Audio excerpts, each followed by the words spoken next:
I've had concussions. I've had 60-something stitches in my face. I've had, undiagnosed, probably I'd say at least 3 or 4 concussions just based on the after effects of it. Who are you as a person? Who are you, like, what's your number 1 priority, number 2, number 3 today? So as far as aggressive goes, I'm not aggressive with homeowners. What about being aggressive with adjusters, insurance companies? I just got so sick of it. I'd have to plug my nose when I ate it just so I could get it down. Stuff that I'm seeing on my walls, so shitty, like, poorly built. Long story short, I walked out of there on my own 2 feet. Karate Kid versus wrestler or whatever. Do you feel like it contributes to more violence? You get out of it what you put into it, so work hard and learn and do as much training as you can. Today on Business Hats Podcast, I have a very special treat for you guys. We have ex-UFC champion. Everyone has their journey to the business. Today, he sells roofs, but we're going to go all the way into part 1. We'll talk about his UFC career, how he transitioned to roofing sales, what he does today, all of that stuff. Sherk, you're absolutely amazing. Thank you for being here, brother. Appreciate it. Thanks for having me. Brother, when I watch your content, it's very fun because YouTube is not as old as we think it is. I mean, back in 2004-3, we did not even have YouTube, but you do have a lot of old videos. And it's fun to see people who documented their journey early on. But I want to go even before YouTube. I read that you started wrestling at the age of 7. I want to know, is it true? How did you get into it? And what do you remember about early matches as a kid? What did your parents think about it? All of that. Well, as far as wrestling goes, it's always been a family sport of ours. So wrestling goes all the way back to my grandparents. All of my uncles wrestled. My father wrestled. My older brother wrestled. All my cousins wrestled. So wrestling for me was basically just like what we're supposed to do. Wow. I started wrestling when I was 7. And I just fell in love with it. I was a natural at it. Had a good athlete. I was naturally aggressive, so I just kind of fit the mold as far as what so I was. Do you wrestle your father, your cousins? Your yeah, family? I'm 7 years old. What am I going to do against my dad or my big brother? But my kids wrestle me. Kids yeah, they're having fun with their dad, obviously, and my kids do too, and both of my boys wrestle as well. So yeah, it just was a family sport, and that's what got me into it, and I loved it too. So what do you remember about? What's the earliest match or competitive match you remember? I remember my very first match, actually. 7 years old, first match, I got pinned in like 20 seconds. My second match, same day, got pinned in about 20 or 30 seconds. So I wasn't originally not very good at it. And I remember my dad telling me the tournament was over. Next tournament's next week because we wrestled every single weekend. And my dad actually told me, says, you need to be more aggressive. You can't go out there and just like dilly-dally around. You got to go out there and be aggressive with these guys. That's going to go a long ways when you're 7 because there really isn't a lot of technique at that point in time. And the second tournament I went out there just fired up. And ended up taking second place at the tournament. So that was the difference for me as far as aggressive and not aggressive.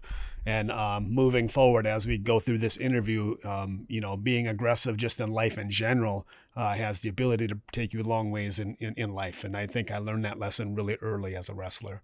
Well, I do see new trend. We have kids in MMA now, and not UFC, but MMA. It's like in the cages. I've seen like little teenagers. I mean, they're probably like 9, 10, 11 years old. And I don't know how I feel about it. I don't think they punch in the face. Because if you watch actually the fighting, all the intentional kicks and punches are body and what's not, and they do wrestle, but they're definitely punching each other and definitely showing characters, and there's trash talk and there is this. I don't know how I feel about it. What do you think a proper age to start? I don't know. I mean, I would have to say, to get punched in the face, I would say you should probably be at least a teenager. Maybe I'm a little biased as far as that stuff goes because I started boxing at a young age as well. But, showing back to what you said, as far as mixed martial arts and people competing at such a young age, that just goes to show how the sport has evolved so much. Mm-hmm. Now you have kids that are training at 5 years old to be mixed martial artists. By the time they're 25 years old, they have 20 years into this stuff already. And the experience and the level at that point in time is going to be way above and beyond what I saw over the course of my career, because I was part of the grassroots era where I was kind of paving the way. We didn't really have a direction or anybody to follow. We just paved the way for everybody. So it was a different era, obviously. When did you decide to make it your career? Well, the first UFC I saw was in 1993. That was actually UFC number 2. And that's where you'll see legends like Hoist Gracie, Ken Shamrock, a couple other real notable names. And I saw this thing on pay-per-view, and me being a former wrestler, I always kind of had a knack at fighting too. I mean, I was good at that kind of stuff, and I'd been in a lot of fights at that point in time, and I had a long wrestling career as well. So I watched UFC number 2, and I see this jiu-jitsu versus kickboxing, and I see this karate versus wrestling, and I'm like, holy crap, like this is amazing. It's the coolest thing I'd ever seen. And after I watched this event, first thing I did was there was no such thing as cell phones. This is back in 1993, I believe, or 94. No cell phones. There was no Google. There was Yellow Pages. So the first thing I do is I go in the Yellow Pages and start looking up, schools to train at. There was no such thing as submission wrestling. There was no jiu-jitsu didn't exist at that point in time, at least not in the United States. So I went and found a judo school. Started training my submission career at that point in time. So literally, as soon as I saw my first UFC, I said to myself, I want to do this. And then that was my path. How I old were you? At a judo school. I was probably 21, maybe 22.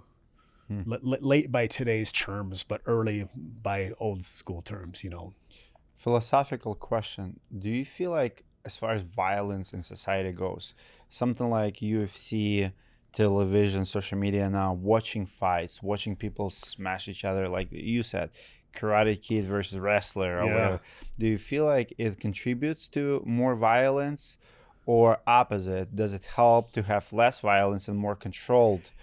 That's a good question, because I think it's a two-part question. So today's violence, you talk about like maybe video games and movies and things of that nature that could, kids who don't have any structure, it could lead them potentially down a certain path that could lead them to be more violent. But you talk about, let's just use myself an example, because I'm the best example I have personally, because I lived through this stuff. When I started training mixed martial arts and my goal was to compete, I never got in trouble outside of what I was doing. I didn't get in fights with people. I wasn't looking for fights with people. I was very structured and very disciplined as far as what I was doing. So I think it's a two-part answer. And that part one is it has the ability to bring kids over, if they don't have the structure, to bring them towards a more violent path. But if you do have the structure, it has the ability to kind of narrow you in and keep you on the straight and narrow as well. Depends on the person, I guess, and their surroundings. What was your last fight outside of the cage, like that, broke out, like, I don't know, bar fights, whatever the story is?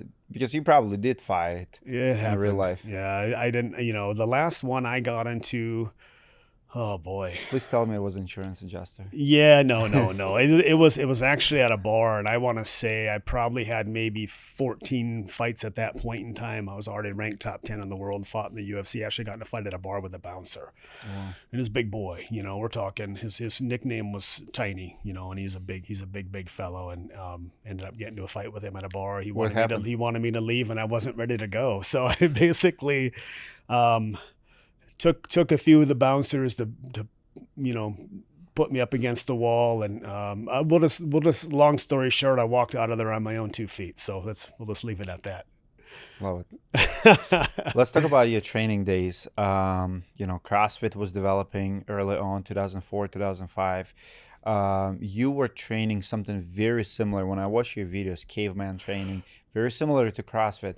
Can you explain to people who've never tried that type of training what it does to you, how effective it is, that kind of training? So the caveman versus CrossFit, or just caveman in general? I mean, for me, they're similar categories. It's the same thing, yeah. Yeah, it's high intensity training. So why did you start? Why did you train that way? Because not Yep. many people do it even to this day. Well, back, again, when I was competing, I was always looking for ways to be better and evolve more than my opponents were. That's the key to being successful in anything, not only as an athlete, but in business as well, is you want to do things that your opponents aren't doing, and you want to evolve, and you want to just be all around better than they were. So I had a trainer actually approach me with this really cool idea. He called it caveman training. And the theory was that we're trying to, I shouldn't say theory, but the point of it was that we're working everything as if we were fighting somebody, basically. So I'm working my strength, I'm working muscle endurance, I'm working cardio, I'm working my plyometrics.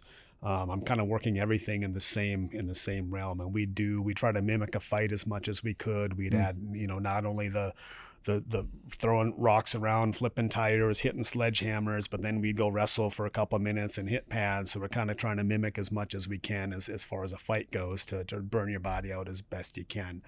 And the reason why he called it caveman training, because he was implementing a lot of things that other people weren't, like flipping tires, for instance. I want to say we were probably the first ones in the world to implement that, going out into a parking lot and throwing 50-pound boulders across the parking lot back and forth. We were kind of the first people to implement that kind of stuff. What's your favorite exercise for cardio?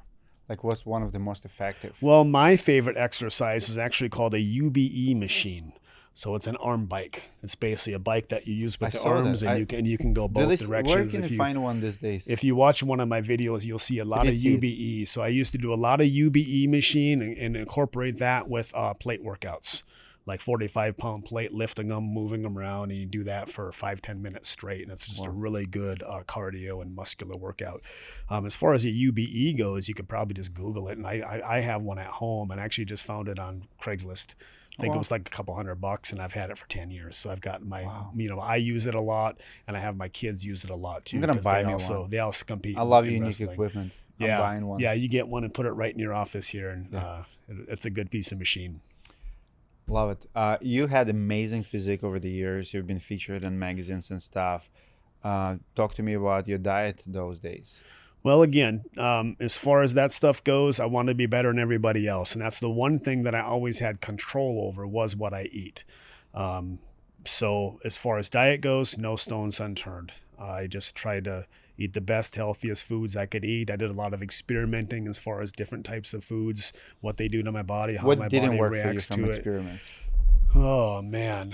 What did you try and you're like, I'm not doing that ever again? Well, hemp bread, I could say, is one of them. Which one? Hemp bread. Hemp bread. Okay. Hemp bread. So basically, hemp bread is one of the most healthiest breads you can eat, right? It just loaded tons of protein, lots of vitamins, lots of minerals, super, super healthy, but it tasted so bad that I literally, because I would eat it raw, I wouldn't put anything on it, because I wouldn't eat butter or do anything like that. And I just, it would taste so bad. Later, I could get half a piece of done and just throw the rest in the garbage. So that was one of the things that didn't work for me. That was basically mostly based on taste, not how it affected my body. But I did a lot of fruits and vegetables. I've always been big into smoothies, a lot of chicken, fish, just the basic stuff that everybody knows. How much red meat have you? Once a week. I do steak once a week. So Sunday was my day off. I trained 6 days a week, anywhere from 2 to 4 times a day. And Sunday was my one day off. So on Sundays I was allowed a steak and a potato. That was my cheat meal. So no steak, no potatoes during the week? No, I did sweet potatoes, but on Sunday I'd have a regular potato. So Sunday was, or during the week it'd be sweet potatoes. Lots of rice and chicken. I do rice and chicken, a lot of chicken every day, a lot of fish every day, to the point where I just got so sick of it. I'd have to plug my nose when I ate it just so I could get it down. If you eat the same thing over and over, eventually you just can't handle it anymore. And I kind of got to that point with chicken and fish. Who was the coach or mentor who had the biggest impact on you? Greg Nelson. He was my coach since day one. So the second I walked into the academy is where I had my whole career, right here in Brooklyn. Well, not here, I'm sorry, in Brooklyn Park. He was the first guy I met when I first started training mixed martial arts, and he was the last guy that helped me all the way through my entire career. And he was basically like a father figure for me. He taught me so much, not only how to be one of the best athletes in the world, but just how to be a good person in general, and set goals and all that good stuff. Isn't it amazing how coaches, like sport coaches, how much value they bring like to athletes, because exactly what you said, like, I've never met a coach who works with the kids, with the teenagers, who limits it to the sport. Yeah. It's always live. You'll see Yep. them talk to the parents. I hired a boxing coach for a couple of months, and even with him talking about my kids, talking about my parents, talking about he first thing he asked me when I was fighting Lee Heath, he said, what are you trying to get out of it? Like, what's your goal? Like, what will it be like at the end that you can say, I accomplished that? What are you trying to accomplish? He asked me that question. My answer was that I want to be like good example. I wanted people to see that I prepared for it. I did not take it not seriously. Like, I wanted people to say, hey, that guy worked his ass off. Even if I lose, if people see that I was training for it, that's like, show off your hard work. Be an example that you stood up for something, you believe in something, you worked for it, and people will be like, okay, he trained. And that was my thing. But coaches definitely do that. Yeah, I mean, the sign of a good coach is not only creating a great athlete, but creating a good person in general, Mm-hmm. right? You just want to create good people so they have the ability to move farther in life outside of sports, because eventually sports go away, and then the after effect is you have to figure out what you're going to do next. And just if you create good people, I think they have the ability to be successful in multiple different areas, not just one.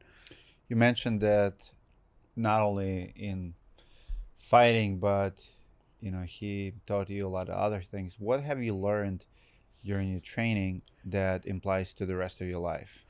Work ethic. Work ethic goes a long ways. In order to win a world title, I had to put everything I had into it. I was training, 6 days a week.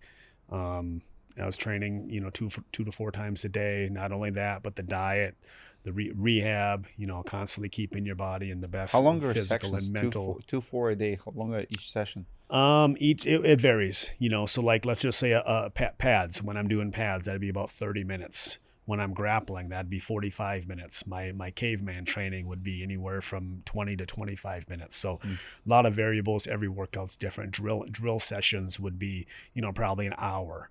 So every workout's different. Just depends on what needs to be done during that time period. But I was very disciplined as far as that stuff goes, because I knew exactly what workout I had to do at exactly what day, at exactly what time. I knew what needed to be done, and I always got it done.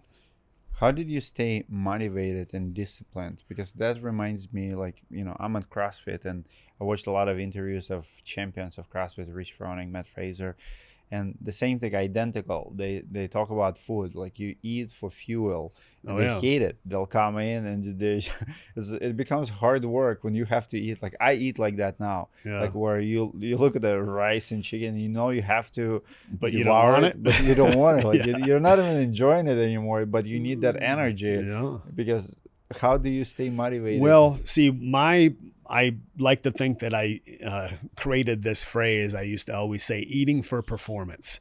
I'm not eating for taste. I'm not eating this because I want it. And I'm not eating because it looks good. I'm eating because it's going to help me recover and be better at what I need to do. As far as my motivation goes, it was losing. I hated losing, just plain and simple, man. I competing in a sport like wrestling and mixed martial arts, when you lose, you're standing there, just you and one person competing against each other, and the winner gets their hand raised while the loser watches their hand get raised. And for me, that was such a big issue, because I just couldn't stand watching somebody else get their hand raised. I swear to God. I mean, I remember just watching I lost to George St. Pierre, and he's one of the best. He's probably one of the goats of the sport. He beat me. And I remember when he beat me, because whoever won that fight was going to fight for the world title against Matt Hughes for the UFC. And when he beat me, he got his hand raised, and I watched him, get on his hands and knees and beg for a title shot. And I just stood there and watched. And I run out of the arena and then pout and cry. I stood there and watched him celebrate and have a good time. And the reason why I did that, because I was going to use that as motivation moving forward.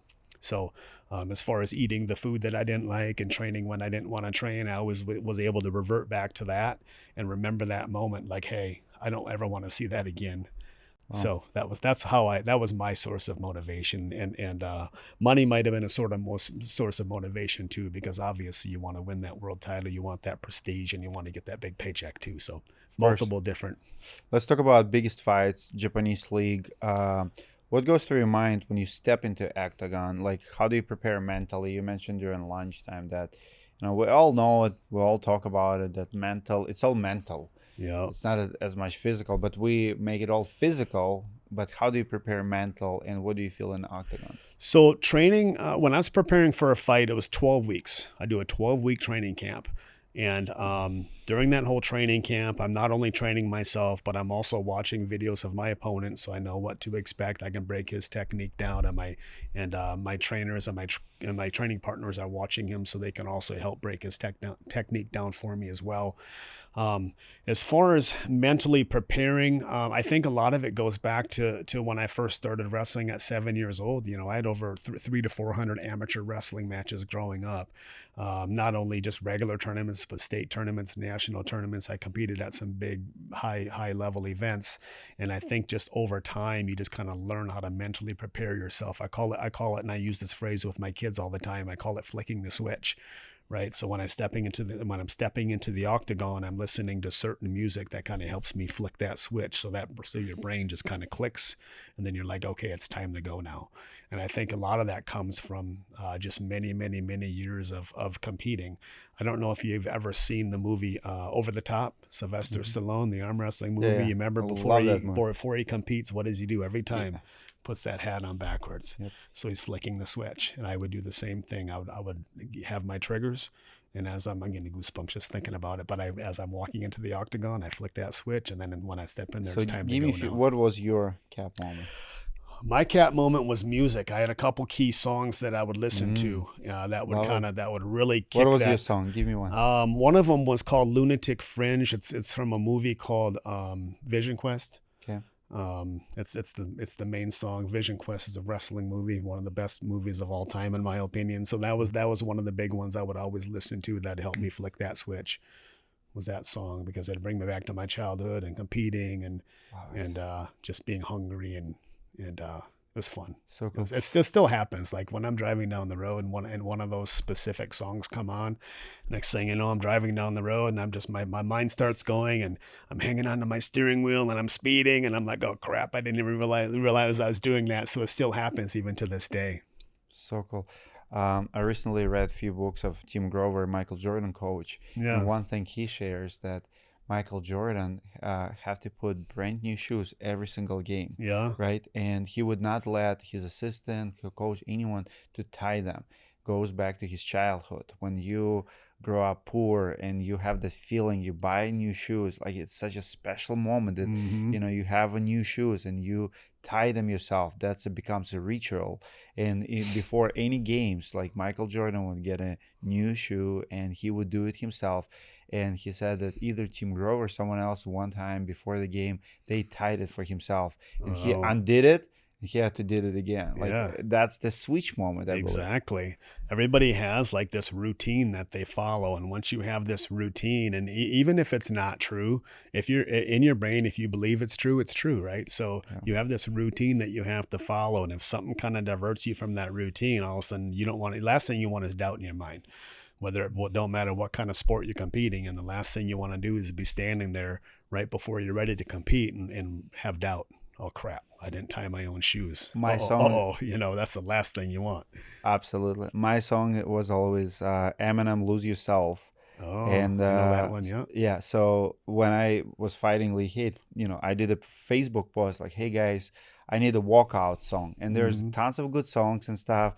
But I still walked in Lose Yourself. It's actually intro to all my podcasts, like in the beginning. Like if I do like any music video, that's my song. Like if you have, one chance, one opportunity to seize everything, because that was me. That was me in my 20s, like, coming to the United States of America. I had one chance. It was one moment to change everything you ever wanted.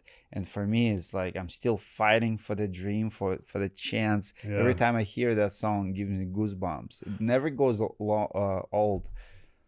I would probably say that the beginning line that he sings might be one of the best beginning lines of all time. Like how many people have heard that and use that as their source of motivation? Exactly. Myself included. The first time I heard that, I'm like, holy crap! Yeah. That's what I feel like when I'm walking into the octagon. That's what I feel like. That like this is my time. This is my moment. I have to seize this moment, because if this moment disappears, who knows if you're going to get that moment again, right? You know what's funny? I did not know this. Nobody told me, but we fought at NFC League in Atlanta. It's a big venue, 1,000 people in the crowd, and they do like one, fighting event every month. So they have like usually like at night I fought, I was number 6. Our fight it was like 30 fights or 35 fights, like very big league. Anyway, apparently at NFC that song was cursed. Oh, really? So everybody who picked that song usually loses. No one won with that song. I did not know that. No one told me. No, I didn't get the memo. Anyway, so people who were commentators, they were talking about it. And they said, "Oh, he does not know." And then during the fight, they're like, "Oh, he's changing the curse of the song." Oh, good. So I won with the song, with everybody else lost.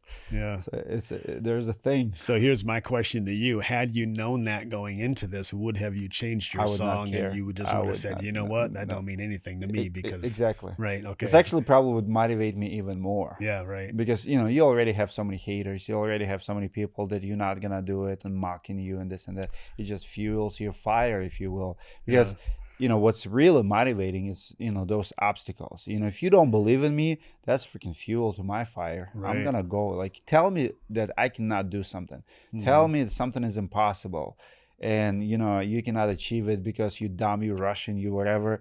Guess what? I'm gonna do it. Just makes you more hungry to prove them wrong, right? Exactly.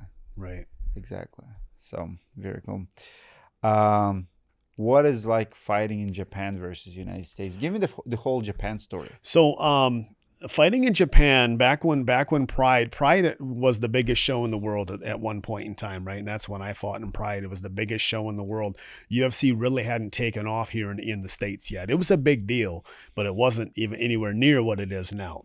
So when I fought over in Pride, it was such a cool experience because it was mainstream. Like, you would see fighters on TV, you would see billboards, print ads, magazines. Like, the fans were absolutely amazing.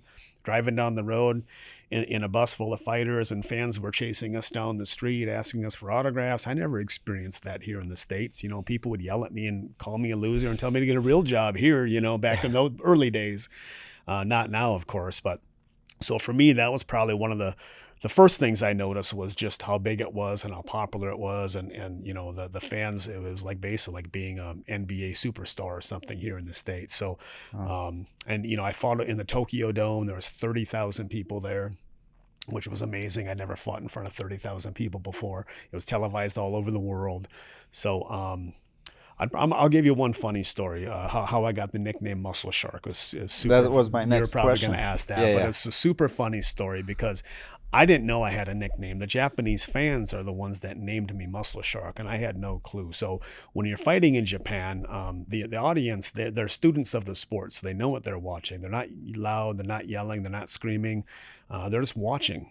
So if something happens, this is just something as simple as a takedown, like everybody will clap, ooh, and that's it. And then they're quiet. So you can literally hear a pin drop in the middle of a fight, unless there's action going on. But so I'm sitting here, and there's the American announcers from all over the world surrounding the ring that we're fighting in. So I could hear people from Japan, England with their English accents, Sweden, America. I could hear all these different accents depending on where I was in the arena. I could hear the announcers better.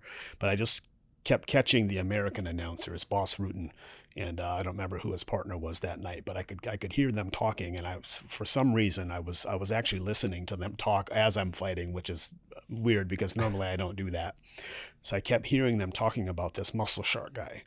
Muscle Shark, Muscle Shark, Muscle Shark. And I'm putting on a clinic on this guy, right? I'm beating him up pretty bad. And I remember thinking during that fight, like, why does he keep talking about this Muscle Shark guy? Like, I'm beating the hell out of this guy. Fight of the night, beating the shit out of this guy. And they keep talking about this Muscle Shark guy. So it actually made me angry, and I started fighting harder because now I'm going to put on a better show for you. So you talk about me, not Muscle Shark. But anyway, after the fight was over, Boss interviews me and he says, so what do you think about the Japanese fans nicknaming you the Muscle Shark? So I'm like, you were talking about me. I thought you were talking about somebody else. But that's how I got the nickname, was over in Japan. And I liked it. I mean, what if you're going to have a nickname, I think you want to have some meaning and a fun story behind it. Mm-hmm. So for me, there's meaning to that nickname. So Japanese fans gave it to you? That's where I got the nickname Muscle Shark, was in Japan, yeah. Very So cool. from my understanding, it's muscle because I obviously got the physique, and Shark is Japanese kanji for Sherk, and plus I'm really aggressive like a shark. So basically, like I said, there's some meaning to that nickname. Love it. Who was your toughest opponent, US or Japan? U.S. Yeah, US. I had 2 fights over in Japan. So, I fought some of the best of the best. I fought Matt Hughes. He's like a 10-time world champion. I fought George St. Pierre. I think he's probably a 12-time UFC champion. BJ Penn, Frankie Edgar. Those guys were just, every one of them were just so tough, and in different, for different reasons. They all had different Can you name attributes that they one brought who to was the. like the toughest of the toughest? I'd probably say George, and the reason why is because in the other fights, I lost to George, I lost to Matt, I lost to BJ, I lost to Frankie. Those were my 4 losses that I had. But they posed different problems for different reasons. But even during those fights, I felt like I was in the fight. Like I had a chance at winning this thing. I'm not far off. I just got to win this round, whatever the case is. As far as George goes, I mean, when I fought him, I never felt like I was in that fight. I just couldn't catch up. I felt like I was 1 or 2 steps behind at all points in time. Then as soon as I felt like I did catch up, then he just clicked it up to another gear. And he just is something else. I refer to him as like a racehorse. He's just so good. He's so fast. He's so athletic, so technical, super smart on top of that. So I would say he's the toughest opponent I had, and he's probably a 13-time UFC world champion. So I guess that's not a bad thing to have on your resume. Well, during lunch, you said that when I asked you about predictions for MMA, for UFC this year, you said you don't watch, you don't follow for 10 years. So once you were done, you were done. You closed the door. What's the reason behind not watching fights anymore? Well, the reason why I competed was because I like competing, right? I mean, I love the sport, don't get me wrong, but even when I was competing, I didn't watch it because that's what I did all day long. I trained all day long. I thought about it all day long. I studied videos all day long, and then when I came home, I didn't want to watch fights on a Saturday night. Last thing I want to do, I want to watch a movie or just hang out and be with my family. So the reason why I didn't watch mixed martial arts when I retired was because for me, it was like pouring salt in the wound. I didn't retire because I wanted to retire. I retired because I had to. I've got so many injuries. I probably need at least 6 surgeries right now. My body's beat up, and I'm in a lot of pain. So I retired because I had to. I was 38 years old. I'm in excruciating pain all the time. Training wasn't fun anymore. So I didn't want to go start watching fights and be one of those guys that's sitting on the couch saying, oh, I could beat that guy, or, this guy's not that good, and start critiquing everybody. And when I retired, I started running my own businesses, and I just decided to go that direction instead and just put all my time and effort into that. Love it. Can you name a fight that you can point back to say that, hey, that was a defining moment in my career? Steve Jobs says that we cannot connect the dots moving forward, but looking back, there's always something you're like, that was defining. If that wouldn't happen, I wouldn't be here. Yeah. What was the key fights or key moments? Winning a UFC world title. So I won the title in 2006. And that was the defining moment of my career, because when I won that title, it's like so many doors opened. So many doors opened, and big sponsorships, and my phone's ringing, and did movies, video games, action figures, like the whole 9 yards. So what was the nicest gig? The gig, as far as outside of fighting? Fighting was obviously. I mean, that was my what kind of offers? Like out of everything you did with the sponsors, with the people, what was the funniest, coolest? Talk to me about. Okay, I got another funny story. Sure. So this is before I fought Tyson Griffin. I'm trying to think of what fight. I think it was UFC 90, I believe, somewhere around that time. I got a phone call before the fights took place, and I'm probably 4 weeks out. So I'm tunnel vision. That's all I'm thinking about is fighting at this point in time. And I get a phone call from some guy out in New York, and I'm gonna get in trouble for talking about this, but I don't care because this is a pretty funny story. It was an offer to pose in Playgirl magazine.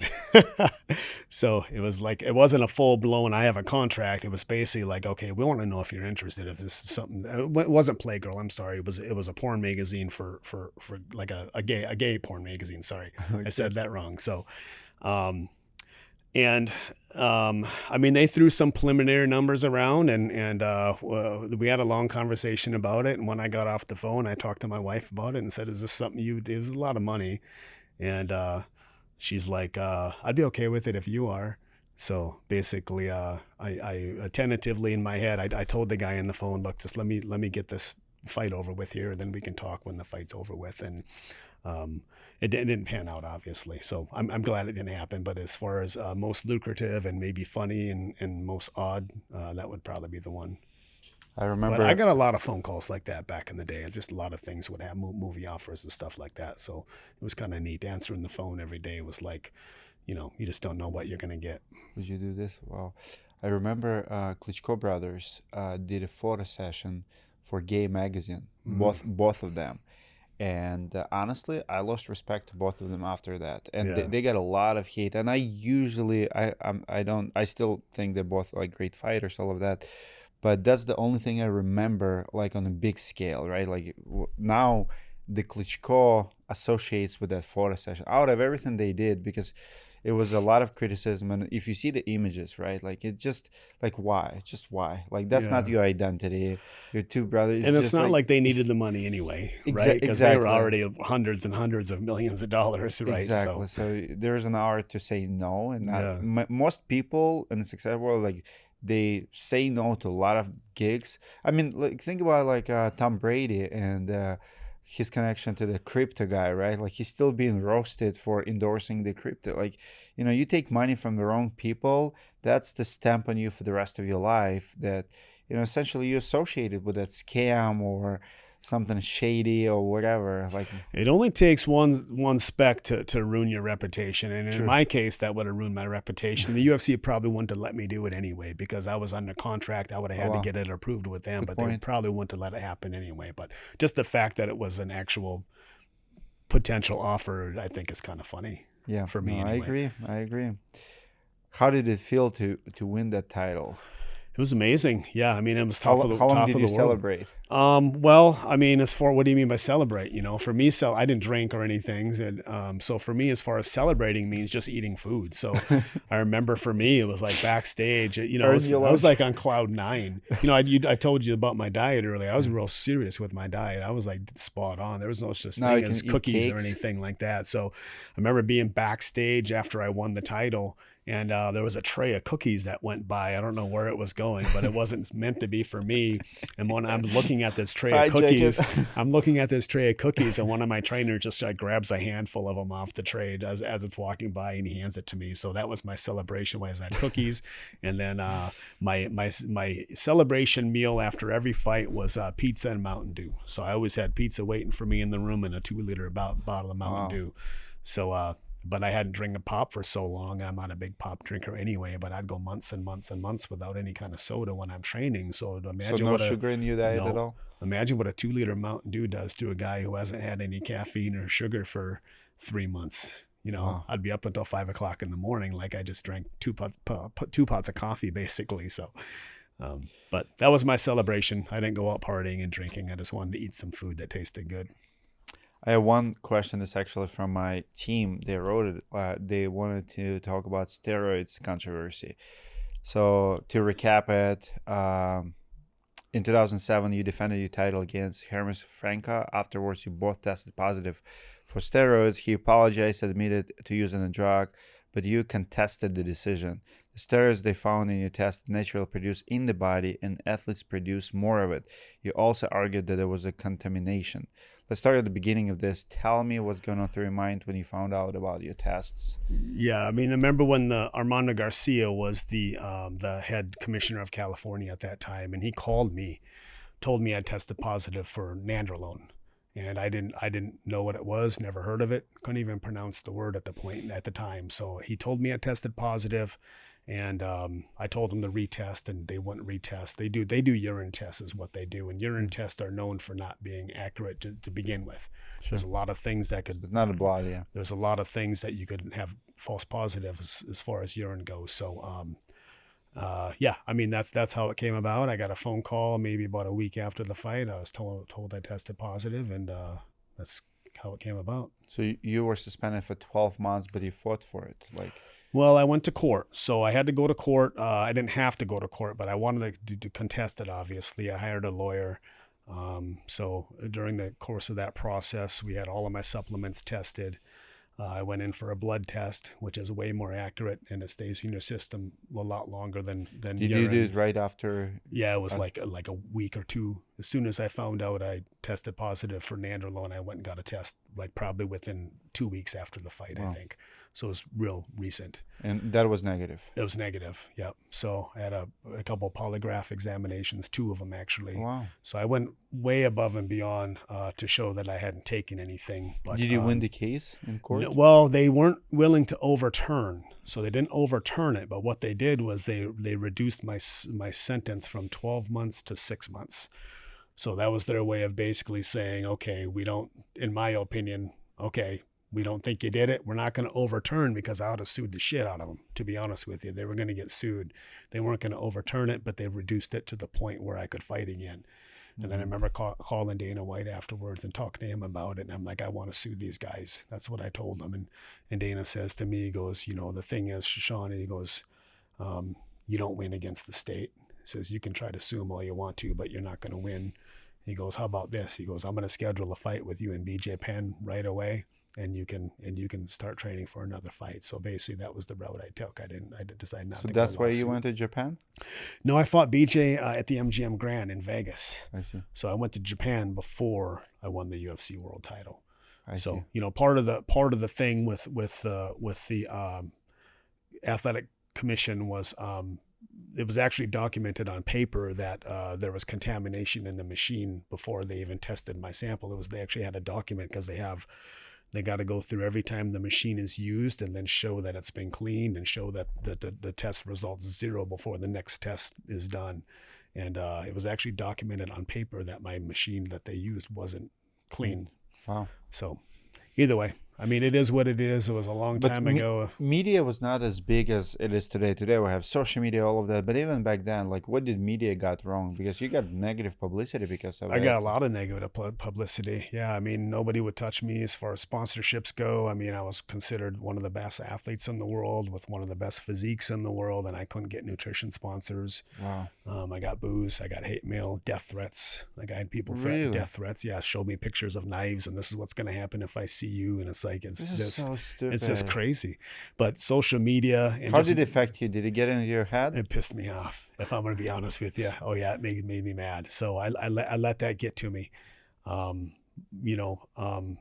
Social media was not as bad back then as it is now. You know, now is a whole different animal than with social media and things of that nature. So it probably would have been worse now. But like I said, it was a long time ago. So crazy story. Do you have any regrets or anger about that time, or you moved on? I moved on. Yeah, I don't think about it. It doesn't. I mean, I was really angry at the time, just because the situation was bullshit. I don't want to say too much and set myself up for lawsuits, but the head commissioner at that point in time ended up going through some stuff, and he ended up losing his job. So I don't think he was the most honest guy in the world, if I'm going to be completely honest with you. But I'm not going to touch on that too much. Yeah, I don't dwell on it. It's in the past. My whole fighting career is in the past. I love talking about the stuff because it brings back a lot of really fun and cool memories. But I mean, on a day-to-day basis, I don't really think about it too much anymore. It's like the more time goes by, the further that it almost seems like a whole different life ago to me. You know, I mean, my last fight was 2009, which would be 17 years? That sound right, or is my math off? What is it? My last fight was 2009, so we're looking at maybe 17 years ago or 15 years ago. Okay, that was a long time ago. Yeah. And the more time goes by, the more that area of my life just becomes the past. You know. But what motivated you to come back after such a hate? Because you said it got to your head. How did you get back? I wanted to win a world title again. You know, that was my goal. My goal wasn't to just be a journeyman. My goal wasn't to just fight because I had nothing better to do. I wanted to be a world champion. So I kept coming back because my goal was to win another world title. And that was my every day. I woke up with that thought in mind. A few more questions about fighting. I'm gonna move on to what you do now. What was the craziest trash talk you've ever heard, and how did you respond? Did you have a fighters who like just like was trashing you, or? Yeah, I'd say the only person who ever trash talked me was BJ Penn. Nobody ever trash talked me up until BJ did, and he did get in my head a little bit. Because again, like I said, I mean that it pissed me off. That's when I was going through the whole Nandrolone thing, coming off that suspension. That's why he trash talked. And then BJ's trash talking not only about that situation, but just me in general. He's gonna knock me out, blah blah blah blah, and so it made me mad. And that's what it's intended to do. It's intended to make you mad, get you mentally off, and then throw you off your game. So it didn't intimidate me. It didn't scare me. It just pissed me off to the point where I threw my game plan out the window. And when I stepped into the octagon, all I wanted to do is punch him in the face. Like, I just want to punch this motherfucker because he really made me mad. Well, that wasn't my game plan. It wasn't just to go out there and try to box him. Did you win the fight? I lost. You lost? Yeah, I lost. He outboxed me, and I think I shot maybe 2 takedowns throughout the course of that whole fight. Wow. I'm known as a takedown artist. So would you say that his trash talk? It worked. Yeah. It worked. Yeah, it worked. So it worked. But I'd say that's the only time anybody ever talked bad about me was that one. Wow. I think it just caught me at the right time, you know. If you could fight any fighter from any era, who would it be? I would have liked to fight Conor McGregor, if I'm going to be honest with you. Yeah. He won the lightweight world title not long after I was retired. Like, it wasn't long after. Like, I still felt like I could fight at that point in time. If it wasn't for the injuries. You were the champion and he became champion. Maybe a couple of years later he did. Yeah. Great champion. Don't get me wrong. Nothing but respect for the guy with what he's done, not only as a fighter but a businessman. Holy smokes, that dude has done some amazing things. So, nothing but respect for him. But I would have loved to fight him just because of the fact that I felt like with my style versus his style, he was tailor-made for me. I feel like that's what I felt like at that point in time. So I would have loved to fight him in my prime, both of us in our prime. I think that would have been fun. Love it. What's the craziest thing a fan has ever said or done for you? Oh boy, you're getting with the tough questions. I mean, besides death threats, I'd say probably. I mean, I've had death threats before. I'd say that's pretty crazy. But how did back in the day before social media? Now it's easy, keyboard warriors and comments. But before that, how did they send threats? I'll be honest with you. I've never really had anybody disrespect me in public, not face to face. You know, on social media I would, but it was still few and far between. For every 20 good messages, I'd have one bad one. So I think send you letters? It'd be social media stuff, MySpace, if you remember MySpace, Facebook, Twitter, stuff like that. So, but person to person, people have really been very respectful to me. And I don't know if I'm a pretty nice guy. I think I don't go out and give this persona like I'm not a dick. I'm not mean to people. I'm not disrespectful. So I think you get in return what you give is my philosophy. So you're completely out of watching it, or do you watch a little bit? What's your take on MMA, UFC today? Sport is changing. It's become so big. What do you see it in 10 years? Do you feel like it's going to be like #1 combat sport in the world? It's going to keep evolving. I mean, going from my grassroots era to my first fight when gloves were optional and there were 3 weight classes and it was illegal in every state except for like 3 or something like that, to where it is now. It's done nothing but just gain momentum and evolve. And over the next 10 years, it's going to keep evolving, because now you're going to see these kids that are 15 years old right now. They've been training since they were 5. They're 15 right now. 10 years from now, they're going to be 25, and they're going to be like just absolutely amazing, better than any of us were in my era. That's what happens with evolution, right? You look at football 30 years ago compared to where it is now. They're just better athletes, better trainers, better equipment. But why do you think UFC is taking off? I mean, we had boxing, we have grappling, we have jiu-jitsu. Why MMA? Why UFC? Generation X. That's what I always used to say. Generation X. Everybody wants what's bigger and better. Mixed martial arts took over boxing, and I always said it would. If you listen to interviews I did 20 years ago, I was talking about how mixed martial arts is going to take over boxing and eventually take over all sports, because Generation X wants to see what's bigger and better and what's badder, and they just want to see these super athletes step into a cage and fight each other in a no rules, no holds barred fight. You know what's interesting? I love X or X, Twitter. There's a lot of clips of grappling guys or wrestling guys when they break in a fight. And my favorite clip is like, it's funny how when grapplers have a beef, they all start punching each other.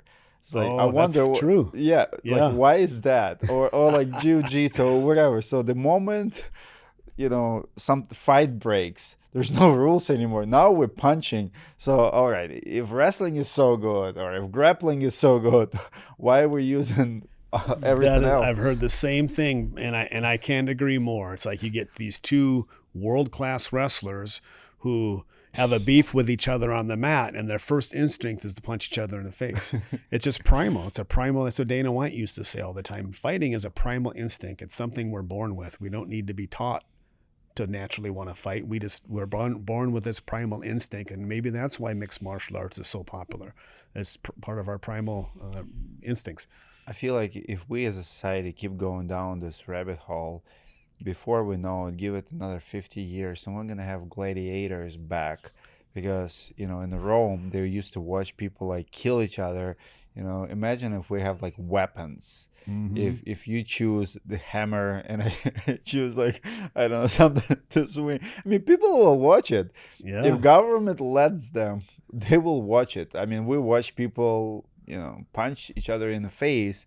They will watch other stuff. You never know. That could be the direction we're heading. You ever seen that movie Mad Max with Mel Gibson? It's kind of they fight in that dome, and they've got weapons. Or Hunger Games. The same thing. Yeah. You never know. Yeah. I mean, this society is getting more and more. I feel like we've been primed to come back to it. Yeah. They'll say, all right, we have 8 billion people. Let's just the population control. Yeah, that's why I think we let wars go. I mean, we would have like 100 billion people today if we did not have wars in the past 100 years. So someone is behind them, man. I'm telling you. Yep. Damn government. Yep. What's the biggest misconception about being an MMA fighter? Oh boy. I guess, maybe that we're just naturally mean people, I guess. I think that for the most part, the guys are just good people in general. I think that would be a misconception, because I get this all the time, more so when I was competing than now. But, I thought you'd be a lot meaner than you are. I thought you'd be, go out to bars and look for fights and stuff like that. It's like, well, why would I do that? It's controlled is what it is. So I just think that would probably be one of the main misconceptions that I've ran across, is just the fact that people just expect you to be a lot different. I feel like real good guys, like real champions, will never, punch. Like that's why Conor McGregor got so much hate when he punched that old man in at the bar because he wouldn't take a sip of his whiskey, right? Yeah, whatever it was. That's what it was, I think. Yeah, it was so bad. But 100% people who will take few classes here and there and start bullying others. Those are such a low class, but true champions will never do that. I follow a lot of Russian boxers like Kostadze, and like I watch a lot of their interviews and stuff. Those guys will do absolutely everything to avoid the fight. They'll give you actual advice like, hey, if you can run away, if you can, like, those guys will never start. Like, you feel more comfortable with them. As a matter of fact, I watched few like very, very competitive fighters, like in a tough situation, like you'll see a fight breaking down around them, they'll keep eating. It will not disturb them, because they know once they get up and once they start being involved, that's it. Like, and it's confidence. It goes back to that confidence that we talked about earlier, right? Yeah. You don't need to go out and pick fights with people or be a jerk to people, because you don't need to build the confidence based on that. But if you're not confident, that's where trash talk and loud you try to gain your confidence through situations like that. All right. Last question, so we're moving on. How has MMA changed you as a person? I think it's helped a lot with confidence, learning how to set goals and achieve those goals. Confidence, obviously, like I said, has been just through the roof, because winning a world title is a hard thing to do, and once you reach a certain pinnacle of success, I think it just crosses over into every area of your life, because now you believe you can accomplish anything you put your mind to, right? I'll never do anything as big as what I've already done, right? So my goal is to always to keep accomplishing things and keep moving forward and keep setting goals and just be the best person I can be. And I think I really learned that from being a fighter and from mixed martial arts. Love it. What are you the most proud of from your MMA career? Winning a world title, Do you have a belt on the wall? I used to have it on my mantle above my fireplace, but then I realized every time my kids and their buddies would come over, they were playing with my belt. They were trying it on, taking pictures with it, touching it, getting fingerprints all over it. So I took it and now it's hidden in the house. So now it doesn't sit on the mantle anymore. But like I said, I don't think about that stuff anymore. That's all in the past. I'm proud of it. I love talking about it, but it doesn't define who I am at this point in time. I want to talk about it because that's like absolutely killer point for me. I see so many men, they identify themselves with what we do, whether you're a roofing contractor, whether you're a roofer, whether you're a contractor. They don't see themselves outside of their work. Like, I'm a roofer, that's like first. Like, who are you as a person? Who are you, like, what's your number one priority, number two, number three today? And how long did it take you to remove that MMA identity from your DNA? Yeah, it took years. It took years. I mean, when that's what you do 24 hours a day and 7 days a week for 15 years, that becomes who you are. And in order to get away from that, it took me years. I call it reverting back to civilian society, basically, right? That's my definition that I give myself. So it took me years to revert back to civilian society and just be kind of find out who I am again outside of the sport. As far as priorities go, my number one priority is my family. I love my family. I've got 2 boys that I love more than anything. They're my number one priority, and my number 2 priority right now is my business. I work a lot. I own a couple of different businesses, and that would be a high priority as well. But Awesome. I think those two things go hand in hand with each other, though, right? The more successful I am with my business, the more it helps my family in the long run. Love it. That brings us to part 2. What business hats do you wear now? What do you do? What kind of businesses you got yourself into after your career? Yep. So basically, when I retired, I called it my exit strategy. So I didn't retire from mixed martial arts and just say, oh crap, what now? I don't know what I'm going to do. I'm lost. So what I wanted to do was have an out. I needed an out of the game. So again, it all goes back to strategy and game plan, right? Always have a game plan and a strategy and think multiple moves ahead. I'm a chess player, so I'm always thinking multiple moves ahead with strategy, of course. So when I retired, officially, I had a business called Training Mask. And that was a product that myself and a guy out in Michigan invented. And it's a mask that you wear on your face. It simulates high altitude. And if you know anything about what altitude does to the human body, it helps your body create more red blood cells, more ability to carry oxygen, helps That's with what fighters do, training lung camps. capacity, lung capacity, oxygen absorption. And this is something I was using when I was competing, but I never told anybody about it because, again, you're always looking to one-up your opponents. What good area would be around us to go for high altitude? We don't have any altitude here. Colorado? So you'd have to go to Colorado for the altitude. But again, I mean, are you willing to spend $20,000 to go train out in Colorado for a few months? Because now you can talk about renting houses, you're talking about food, whatever else, renting cars, whatever the case is. So our motto was, we are bringing the altitude to you. So you wear this mask on your face, it simulates high altitude. Now you can get high altitude training wherever you are. Don't need to be in Colorado. You could be at ground zero by the ocean and still get high altitude training. So that was my first business endeavor when I retired from mixed martial arts. That was my exit strategy. So I owned that company for a couple of years with my partner, sold it to him, and he took over, and then I went on to real estate from there, and I've had my real estate business for about 12 years now. I buy, sell, and flip houses, which leads me to... do you have rental properties? I have one rental. I'm not a big fan of rentals because I call it turning and burning. I want to buy it, I want to fix it, I want to sell it, and I want to get out. So as we speak, I've got 4 right now, and both of my boys are at one of my properties doing a tear up for me as we speak. So I'm very in the know as far as that industry goes. And I love real estate too, because it's not something I have to retire from when I'm at a certain age. I can do this for the rest of my life. Love it. So like my brother right now is tearing the floors in the property we just bought. there you go. I love We both got people flipping. working for us as we're sitting here doing this. That's the American dream right there. Delegation. That's Love right. it. How did you get into roofing space? So you're a real estate agent. You flip houses. How many houses did you flip? Total? Yeah, Over 100. over 100. Yeah. I do anywhere from 8 to 12 a year. Oh wow. So you buy them cash, renovate them, sell them. Yep.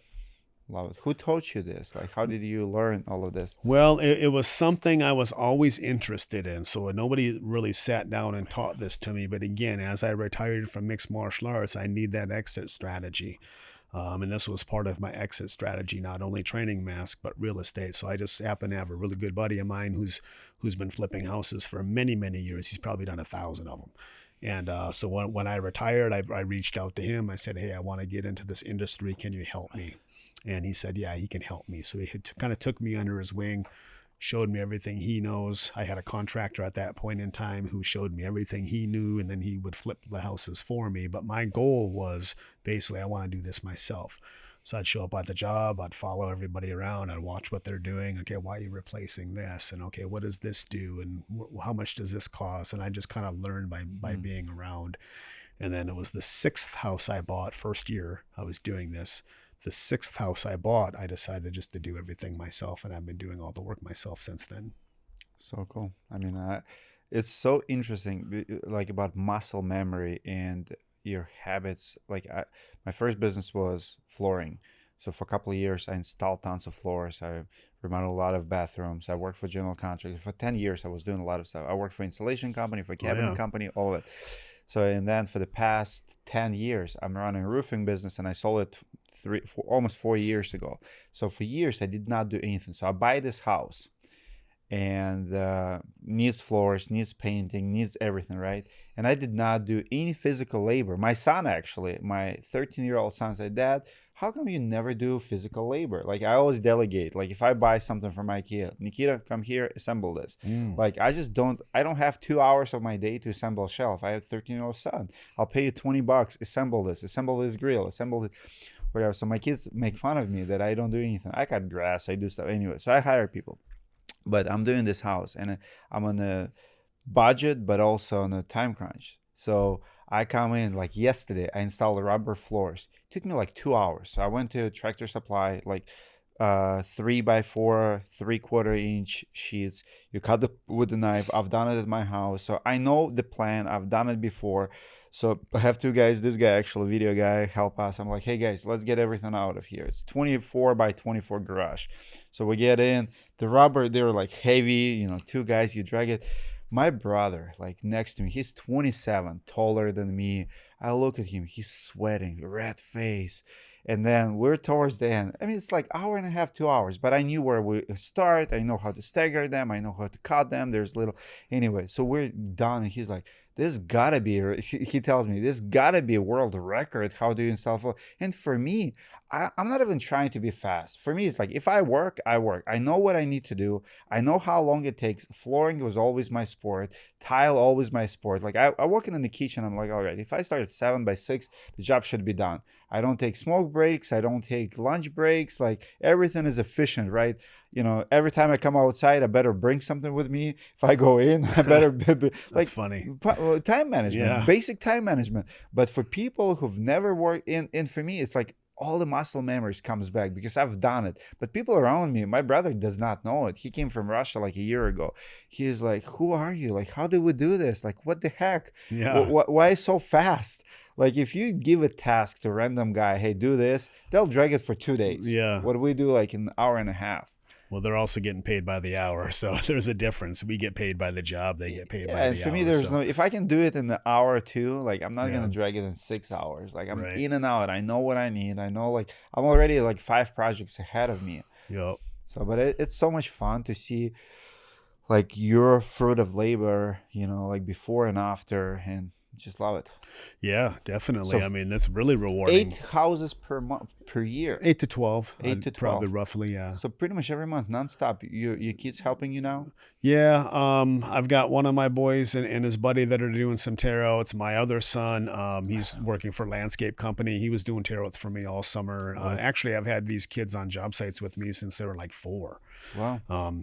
Because obviously they weren't old enough to stay at home by themselves, but they used to just sit in the truck and watch movies all day long while I'm working on the job site. And as they got older, I started to kind of implement them a little bit That's the more, best. teach them how to tear out carpet, remove light fixtures, just various things Do you like buy that. houses for cash or loans or? I buy auctions. I go to auctions and buy. Yeah. So I mean, a little bit of both. Yeah. Is it a good market for that? Like, Yeah, it is. It is. You just got to be careful. You got to buy smart, obviously. So you can't look at something and fall in love with it. There's always a price tag on it, whether it be your purchase price, how much your rehab's going to be versus your sale price. So you don't fall in love with the house. You just have to buy. You're buying for investment purposes. So there's money in it. Yeah. I mean, it's getting tougher than it was when I first started, but I've been doing this for a while, so I feel like I'm pretty good at it. I'm confident.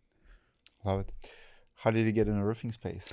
Well, what happened was a good buddy of mine, Stacy, owns Advanced Roofing. He'd been actually asking me to come do sales with him for years. And I was so busy with my real estate at that time. I was like, I don't even have time to do that. Well, over the course of 2020, what happened was we were lockdown, right? Everything was on lockdown. So I bought 19 houses in 2019. 2020, we were on lockdown. I bought 1. And then I was forced to stay home. So at that point in time, again, Is it because auctions were shut down? everything was shut down. So auctions were shut down. You weren't even supposed to leave your house. So basically, it killed my business. It just shut it dead in its tracks. Man, I was like a freight train moving forward and just came to a screeching halt. But the timing was right, and I was looking to evolve again, like I always talk about. I always want to evolve, and the timing was right. And he asked me to come do sales, and I decided to start doing sales for Advanced Roofing. Wow. Describe salesman position. How long did it take you to learn to sell a roofing job? What was the training look like? Did you start selling within 2 weeks, 1 month? Yeah, I mean, when I first started, didn't know a lot about it. So I watched a lot of videos and took a lot of training. And Stacy would take me on rides and show me how to do roof inspections and meet with homeowners and things of that nature. I had a lot of literature I would read. I'd say the most, the thing that taught me the most was just hands-on, just getting out there and talking to homeowners, meeting with adjusters, talking to claims reps, reading insurance paperwork. I just kind of really engulfed myself in all of it. And I feel like I got pretty good at it pretty quick. If you know how to set goals and things of that nature, you can get good at things relatively quick. And I feel like I caught on to it pretty quick. Love it. You do how many roofs a year you would say you sell? Like, is it full-time, part-time? How do you? So what I'm doing full-time now, I took over real estate. So I with my flips, I don't get on site as much as I used to. Now I'm more of a contractor. So I hire a lot of stuff out. I got my boys working and things of that nature. So the roofing stuff really took over. It just keeps me really busy. Every year is different. We do a lot of storm restoration. So, depends on what Minnesota gives us, kind of, I would say. We were in the restaurant earlier and I walked in. It took me 15 minutes to actually talk to the guy because he's on the phone with the adjuster, ask for the pen from waiter to write down information on a napkin. How long do you feel like sometimes you don't have a life, or is it a seasonal where like adjusters, why you're so responsive? Why you couldn't do it later? Was it an insurance company you were? It was an inspector. So my experience is if they call you, you answer it, because I was trying to get a reschedule for Saturday because I've got a 4 appointment Saturday already, and I wasn't able to meet with them Saturday, so I was going to reschedule that. As far as life goes, yeah, it's seasonal. We live in Minnesota. So 7 basically months, 8 from months. from November up until April, depending on the year, sometimes late April, early April, we're not out in the field doing a whole lot. During those months, it's basic paperwork, insurance stuff, making phone calls, getting paid on jobs that we completed in the spring, setting up our jobs that we have to wait until spring to complete. Otherwise, the season usually I would say is probably mid to late April up until probably late October, I would say is the season, and it does keep me busy. I go 7 days a week for the most part. You know, What's the hardest in selling roofs? the hardest. Yeah.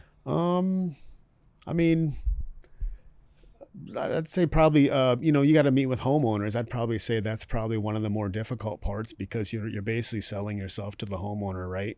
They've got a lot of different contractors approaching them a lot of times, and you have to give them something and show them something and tell them something that other people aren't telling them, and you have to gain their trust, I think, is the big thing too. So they know that you're not some fly-by-night contractor with some fly-by-night company. You're an actual real contractor with a good company that's been around for a long time. The fact that we're master elite contractors, and that goes a long ways because gaining that status is hard to get in this industry, and I think homeowners really respond well to that too, and having a good rating with the Better Business Bureau helps. Love it. In your UFC career years, you mentioned that being aggressive ever since you've been 7 years old helped you for the rest of your life, trajectory of your life, like going after it. How do you translate it to roofing sales? Because being aggressive with homeowners is not always a good idea. And some people, I would argue, some storm chasers, take it to extreme to the point where, a lot of big companies, I would argue, lose more customers than they gain by being too pushy. That's what people actually hate. Like, oh, he was too pushy, I went with someone else.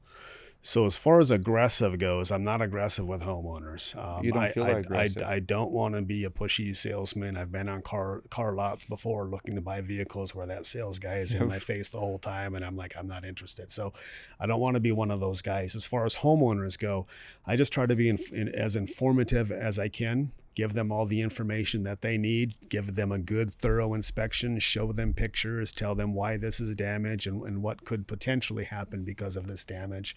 And ultimately the decision is theirs at the end of the day. And I tell them I'd love to work with you. And if you feel the same, then let's get something going. But I am aggressive as far as how hard I work. Like I work every day. So basically that's how I push my aggressiveness on myself, is I'm able to push myself hard and do inspections every day and adjusters meetings. And what about being aggressive with adjusters, stuff. Insurance companies? I'm not aggressive with them either. No, same thing. I just show up and I'm here as an extra set of eyes. And if you need some help with something, that's what I'm here for. And usually they're very receptive to that. And we just do a good walkthrough together. And I want to say it louder for the people in the back. Repeat it one more time. Which part? Just I'm not aggressive with them because it doesn't work, ultimately right? It does not work. Ultimately, my job is I'm there to just be an extra set of eyes and help you with your inspection. And if I see something, I'll be like, can I show this to you? And can we talk about this? And what do you think about this right here? So I don't ever point at something and say, that's hail, that's hail. I'll show you, what do you think about this? And then we can have a conversation about it. And if they don't think it's hail, then we move on. We find something else that is hail. So hail is subjective, and what an insurance adjuster thinks is hail or what I think is might be different. And I've met with many adjusters where I knew they were going to deny it the second they got out of their car. And how do you talk to that guy? But still, it's all subjective, and I just try to be as polite and cordial as I can. So that's just my methods. Awesome. Do you use your UFC career in your sales approach? Do you talk about it during the icebreaker, or does it come up? It comes up. I don't bring it up. I've never personally brought it up because I don't feel like, I don't want to be that guy and be like, hey, do you know what I used to do for a living? Because then the adjuster's going to look at me and be like, I don't know who you are. So I don't care what you used to do for a living. If you recognize me, great. Let's talk about mixed martial arts if you want to, or we can talk about the roof the whole time, whatever you want to do. But I do get recognized quite a bit. And I think it's kind of neat when adjusters are like, hey man, I used to play you on a video game, and that'll tell you it doesn't hurt. You were like, I was in 4 video games. Yeah. So, UFC? Yeah. Wow. So anyway, it comes up. It's not brought up by me, but That's if legit. you'll see my ears or something and be like, "Hey man, how'd you get those cauliflower ears? You know, I Yeah. used to wrestle. Or how'd you get yours?" So anyway, That's like very signature, feature of like fighter, I guess. Like you see it somewhere, like it's a great conversation starter. it is. Yeah, definitely. Yeah, I meet a lot of guys who used to wrestle and they got cauliflower ears and they see mine and obviously, you know, next thing you know, you're talking about wrestling. So definitely helps. What's your closing rate? Closing rate. Like out of 10 estimates, what do you think you close? Adjusters meetings or inspections or homeowners inspections? let's say maybe 2-3 out of 10, 2-3 maybe out of 20-30%. Okay. I don't know if that's considered good or not, but I mean, there's so many variables though. I mean, I've Exactly. never really put a number Depends on it. what So kind of lead. I mean, if it's referrals, probably higher. Yeah, the Usually- referrals are definitely, they're 100%. Yeah. You know, well, maybe not 100. Nothing's 100, but it's a lot higher. But yeah, if you're just following a lead, then I'd probably say maybe 20-30%. But again, I've never really crunched the numbers, so I'm just kind of spitballing. Have you ever have other contractors take your signs or knock at your doors? Like if you sell the job, Yeah. Does it happen in Minnesota here? Oh yeah, yeah. I think it happens all over the country. I've never seen anybody pull a sign, but I've sat there and watched somebody knock a door where that was working on that property, and there was a sign in the driveway, and he literally just walked right by the sign and knocked on the door. I was sitting right outside the driveway actually when he did it in a truck that wasn't marked. You know, I've never done it. That's not my style personally. I was a little offended by how he could do it. Like it's pretty brazen to do that. Do you right? respect? But the people? homeowner was very cool about it. They're like, I've already got a contractor, so have a good day, sir. Like I don't know how to respect people like that. I mean, I know why they do it, but I also know this, and this is how those guys explain it. They say like because we also have companies who don't have contracts, but who knock at the doors and just say, "Hey, I'll put a yard sign." To keep away contractors from you. You don't have to do anything, but like let's get inspection, let's blah blah blah, and that's why someone else will come in. It's like, do you have a contract with them? No, I don't. Well, let me show you what we can do. Yeah. So that's also taking place. It's controversial. I don't like that style either, but sometimes you gotta do what you gotta do. Yeah, I don't myself personally. I mean, I don't want to waste time working with a homeowner who's already got a contractor.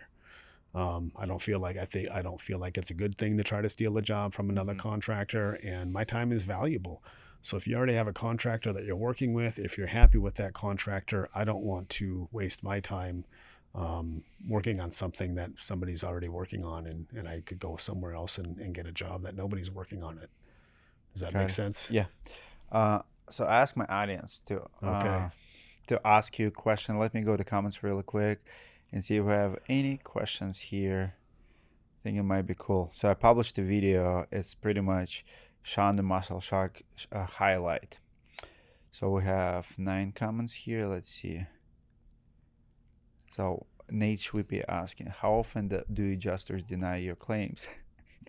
Probably the same amount as they deny everybody else's, I guess. I don't know. I mean, like I said before, I don't really put a number on it. I just try to be as cordial as I can and help out as much as I can. So I mean, sometimes it works, sometimes it doesn't.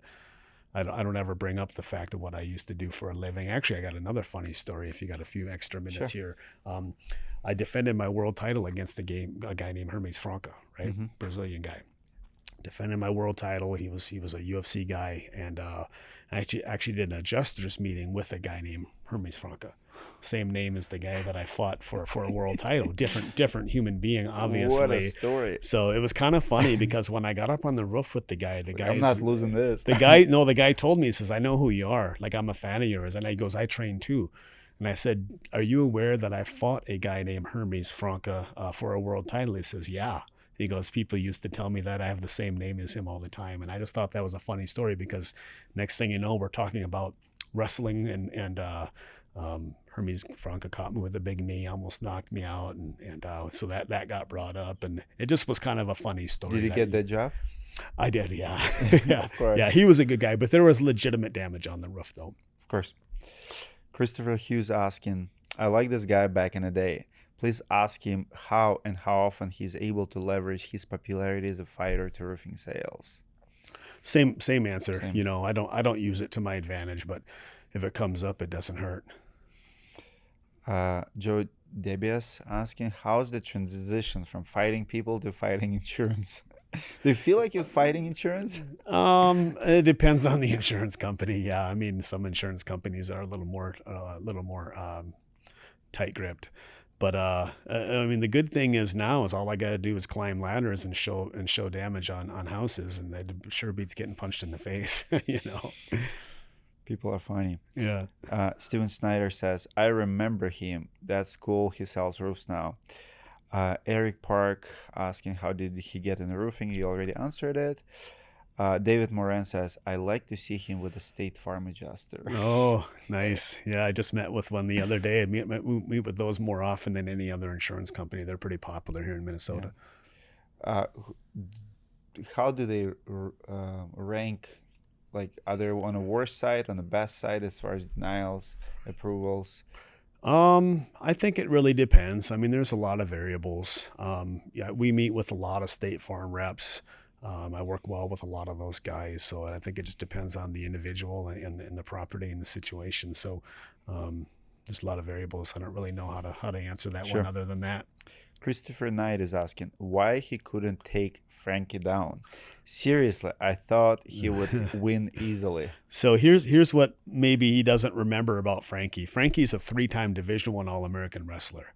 Okay. So we're not talking about a boxer or a jiu-jitsu guy. We're talking about a Division I All-American wrestler. So meaning he was one of the best in the country for many years in a row as far as wrestling goes.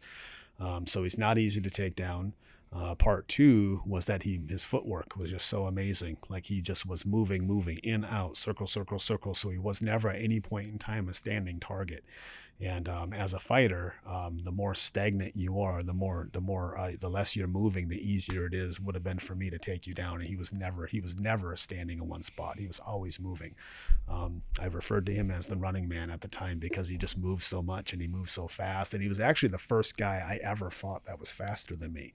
I felt like I was faster than every opponent I fought, except for Frankie was just a touch faster than me, which kind of threw me off a little bit too. I never felt that before where somebody had more hand speed than me. So a lot of variables involved. Wow. But good for Frankie, though. I think he's probably at least a 6 or 7-time world champion now, and I think he's still competing, actually. Wait, we have a few more. When are you entering the BFKC? I don't know what that is. Yeah, bare knuckle boxing. Okay. Never. I'm done getting hit in the head for money. Do you feel like it affected you in general, like your health? Do you feel any, like as far as like mental health, not body breaks down, but head traumas? I don't know. I mean, I've had concussions. I've had 60-something stitches in my face. I've had, undiagnosed, probably I'd say at least 3 or 4 concussions just based on the after effects of it.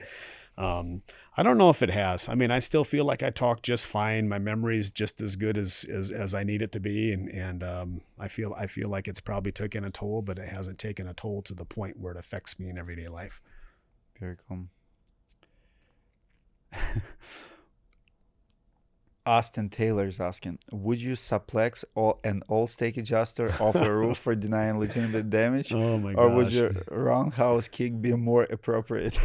You know what's funny about these questions is that the roofers obviously have issues with these specific insurance companies. We've had State Farm get brought up, Allstate get brought up, so obviously they're having issues with these specific companies that they're dealing with. No, I'd never do anything like that. Roman Garcia says, no way loved his fight with a BJ Penn. Yep. Tell me about that fight. That was the one I was telling you about. That was the first fight I had after I came back from my suspension. Mm-hmm. So that was the one I said that he got into my head because he was trash talking so much. So you lost that one? I lost that one. Yeah. That sucks. Last question. Dylan Park is asking with a smiley face. Ask him about his cycle. I don't know what it means. Yeah, I think he's being a smart ass. Yeah, probably. let's wrap it up. At the end, I want to ask you about the roofing industry in general, how lucrative it is. Obviously, competition is growing here in Minnesota. Would you say it's getting harder to sell the roofs, or easier, or the same? I mean, you're growing as a salesperson, Yeah, but the industry is also changing. I'd say it's probably the same. The thing is you just have, just like everything else, you just have to evolve as the claims change and as the adjusters change and as the policies change. You just learn about those changes and you evolve with it. And I mean, to be the best salesman I can be, I'm always trying to evolve. We're always doing training and watching videos and studying and things of that nature. So um, it's changed, but I don't think it's gotten more difficult. Absolutely. What are your favorite tools that you use every day that makes your life easier, makes you more successful? Apps, what do you like? I'm pretty sure you're not pen and paper, but what do you use? My favorite tool, boy, that's a tough one. I don't know. I mean, Stacy, how is he with the paperwork? Is one of those sales guys who's on point? He is dialed. He is a great example for all of us in the uh, in the office to get our stuff dialed in. His pictures. He's got like 150, 200 pictures on every job. And his paperwork. What do you use? Company Cam for pictures? I just use my telephone. We use But how do you get it to the company? Leap. Leap. Okay. Yep, job progress. Sure, progress. So yeah, I mean, I'm good with pictures. I'm really good with He's paperwork. using CRM. He's the poster boy. He's we wish everybody in the office was as dialed in as Sean. So we use him as an example a lot. So What not to do? what to do, right? Yeah. He 150. knows that pictures mean money, and he takes tons of pictures. So, yeah, for supplementing and things that are missed, and covering your butt. He's got paperwork, collecting money. I think, like all his customers, like him a lot after they get to know him, and I think he got a lot of good reviews, and we get cards in the mail and things. Awesome.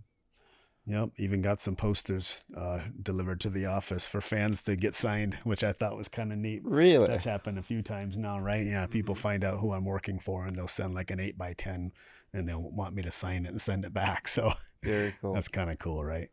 Wow. Yeah. Well, I feel privileged. I thank you for this opportunity.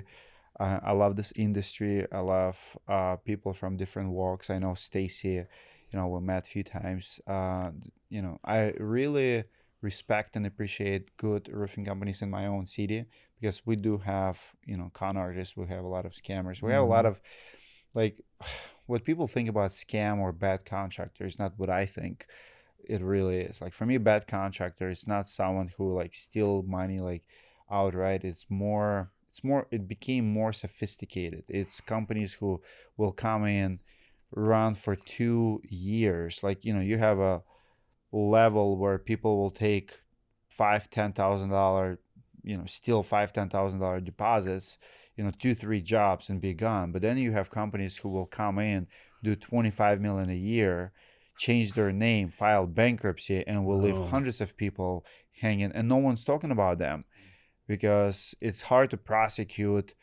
big company. Like, they have lawyers, they'll find the loopholes, how not to pay sales guys, how not to, like, there's so many things, right? Like, for me, that's the biggest scam in the industry. Yeah. When people have high turnover sales guys, they'll hire 150 sales guys and they'll let go 80, and those 80 will be affected. And it happens, more and more, what I see. So when I see good company, I want to talk to them. I want to give them the Give some props, right? Yeah. Awesome. I mean, give credit where it belongs. Yeah. As far as Minneapolis roofing market goes, what kind of issues do you see, like, on the roofs? Like, what kind of damage do you see? Obviously we do have hail damage, we do have wind damage. What do you inspect these days? What products work? What products don't work? Like, you're GF guys, but I see a lot of products that are failing, like gutter covers, like a lot of shitty. Like, would you say that we have, they say it, they don't build it like you used to. Do you see quality of construction? You're a remodeler now. You're flipping homes. The property I just bought, I can't believe the stuff that I'm seeing on my walls. It's so shitty, like, poorly built. Do you see what kind of talk to me about quality? I think the products we use are good. I mean, we're GAF. But what are you replacing? What are you? Oh, we're a lot of 3 tabs. You know, I mean, that's probably what I see. I guess most of it is 3 tabs, which I believe they should be discontinuing. Right? They still sell them available anymore, but it's just a bad shingle and it doesn't last very long. So we see a lot of that stuff. There's a couple other name brands I see that I'm not a fan of. I won't mention those just for any liability reasons. But I mean, the products we install are second to none, and they work great. What do you like for siding option?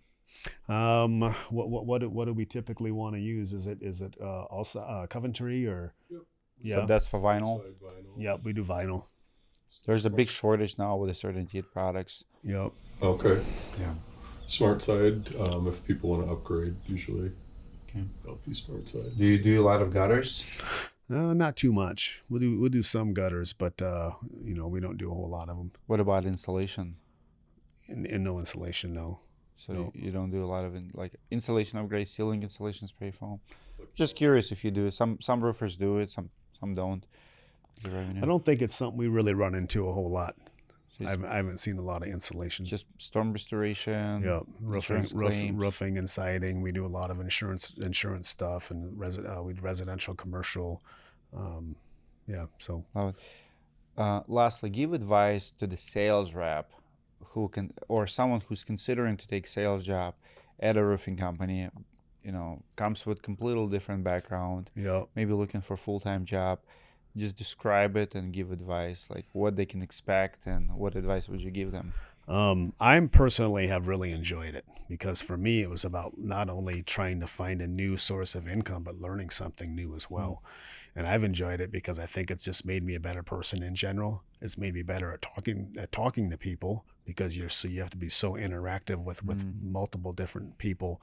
As far as advice goes, just keep an open mind. You get out of it what you put into it. So work hard and learn and do as much training as you can. And you know, time is always the best teacher. So the longer you stick with it, the better you're going to get at it, as long as you're trying to actually get better at it and continue learning. That's been my process anyway, because I came into this not knowing anything. And I just spent a lot of time really trying to learn the process and gain as much knowledge as I could. What consumes more time, flipping homes now or doing roofing? Roofing does. Roofing does? Definitely. Are you still going to do 8-12 a year moving forward? That's the goal. Yeah. Cool. I mean, that's the goal. So my goals haven't changed. It's just how I reach those goals have changed. So you're just going to delegate more. So every year, you know, I come up with projections and goals. Every year, that's, you know, I come up with these as far as flips go and as far as how many roofing jobs I want for that year. So then at least I have a direction. And throughout the year, those goals might change. Just like when I'm training, I have a goal, but that goal might change as my training process progresses. So always have that goal, always have a sight in mind, and just be willing to evolve and change those goals as you have to, as you progress. Awesome.